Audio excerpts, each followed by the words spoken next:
French words, ça tourne, ok, c'est Silence, bon. but there's like horns. I'm sorry.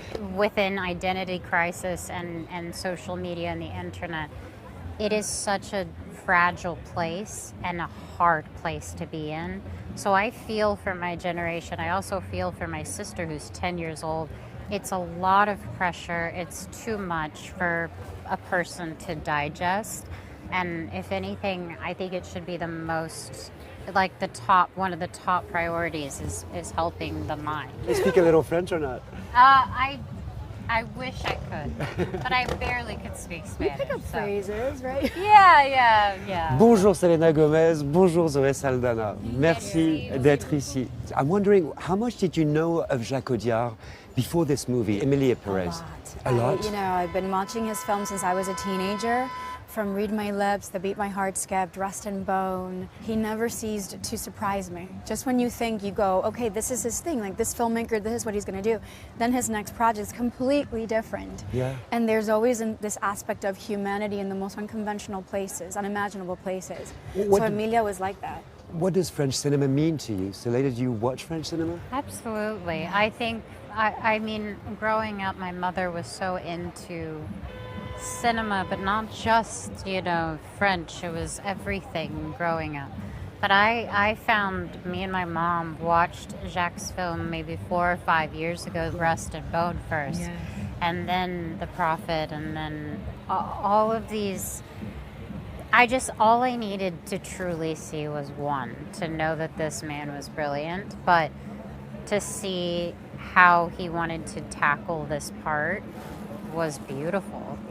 So Emilia Perez tells the story of a famous gangster who becomes the woman he always was. Did you know a lot about trans identity before this movie? I mean, you're around it and we try to understand as much as possible, but not as much as Carla Sofia, and she was very generous with sharing her personal journey and contributing a lot of her personal experience into these roles, and Jack was so supportive of it, so I feel like I got to learn a lot more. Yes, I definitely learned so much, but I have a lot of friends in the LGBTQ community and in the trans community, so to me, I hope it's this way eventually. Yeah. It's everybody, we're all the same. It's pretty interesting because with the huge increase of transphobic crimes all over the world, to what extent would you say a movie can educate people and change things eventually?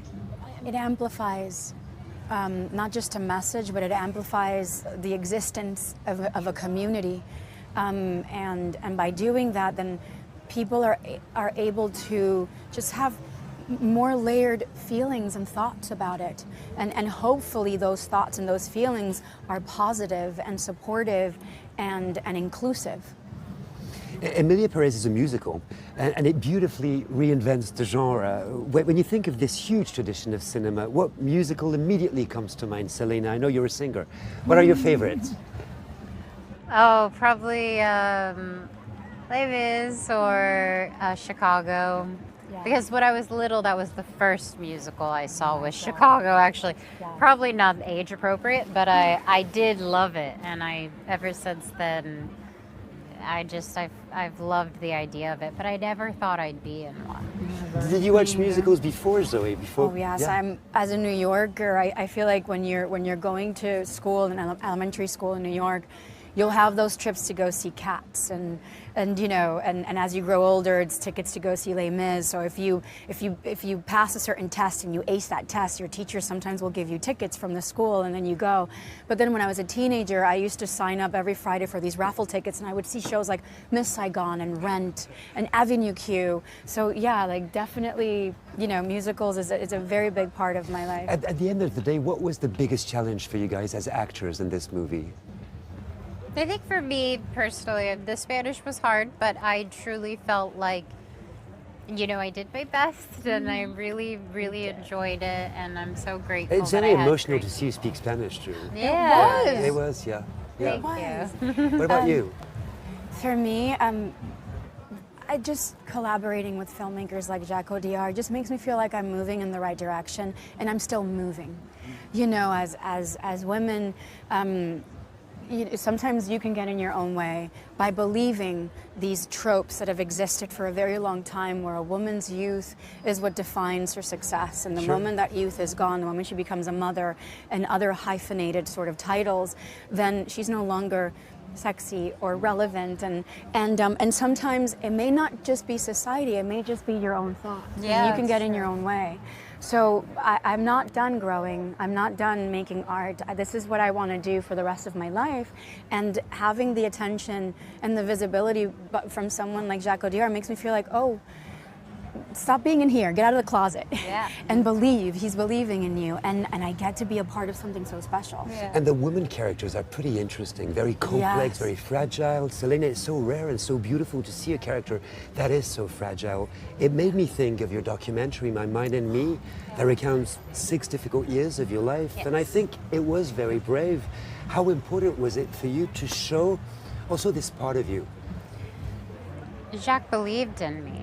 He didn't know my documentary. He didn't know me. He believed in me as an actress. And I think that's so special because I am in the public eye, but he saw me for just Selena.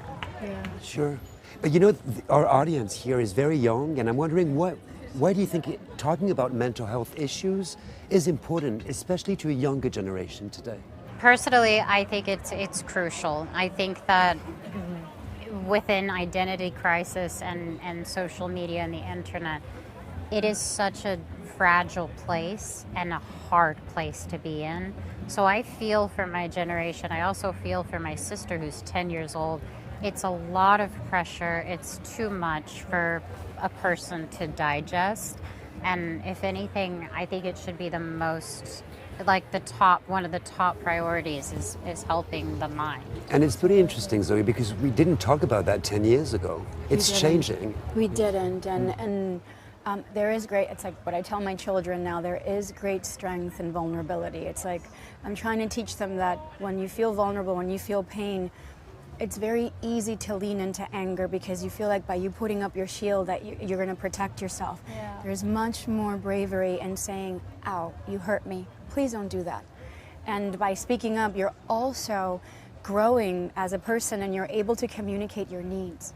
I think it's important because nobody really reads minds, and unless somebody goes, I need help, you'd be surprised at how many people around you in your community can step up. And my heart just goes out to those that don't have any members in any community that can help, but there are places that they can go to. There are, numbers that they can call. Yes.